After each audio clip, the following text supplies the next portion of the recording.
The alien ship was already burning when they finally asked us to stop. Smoke billowed from its hull, a stark contrast against the black void of space. We had been tracking their vessel for days, but it wasn't until now that they reached out. I stood on the bridge of our flagship, my heart pounding in my chest as I listened to the aliens' message. Their voice was cold, authoritative, and laced with a sense of entitlement that made my blood boil. They claimed ownership over this sector, demanded obedience, and threatened consequences if we didn't comply. I glanced at the diplomats who had been negotiating with them for weeks. Their faces were etched with exhaustion and despair, but their spirits remained unbroken. They believed in peace, in understanding, in diplomacy as a tool to bridge gaps between civilizations. But I could see the doubt creeping into their eyes now, the fear that perhaps they had underestimated these beings. First contact. The aliens called themselves the Zoraxians. They were tall and imposing, with glowing green skin that gave off an eerie glow in low light. Their technology was advanced beyond anything we had ever seen, capable of feats we could barely comprehend. But what struck us most was their arrogance. From the moment they arrived, they treated us like inferior beings. They dismissed our attempts at communication, patronized our efforts to establish peace, and threatened violence if we persisted.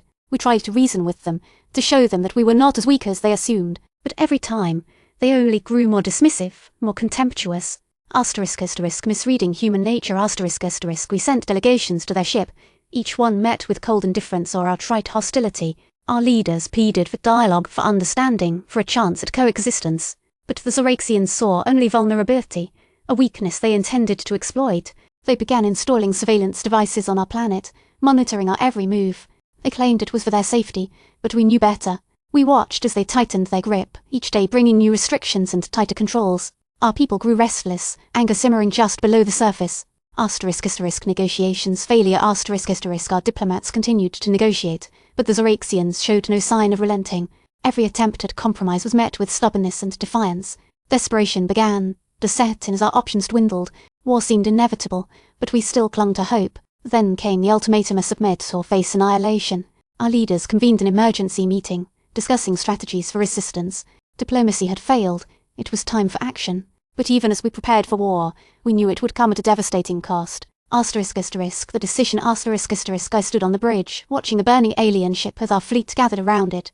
The air was thick with tension, every heartbeat echoing the weight of our decision. We had waited too long, negotiated too much, and now we were left with no choice. We launched our attack, a precision strike designed to disable their weapons and communications without causing unnecessary casualties.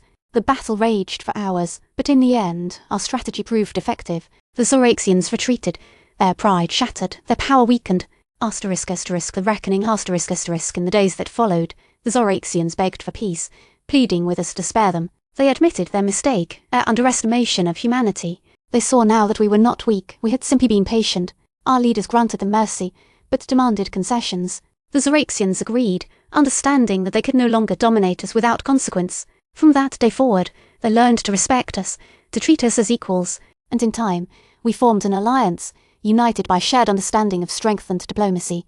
Conclusion. The alien ship still burns, a stark reminder of the day we were forced to reveal our true strength, but it also serves as a symbol of our resilience, our determination, and our unwavering belief in peace.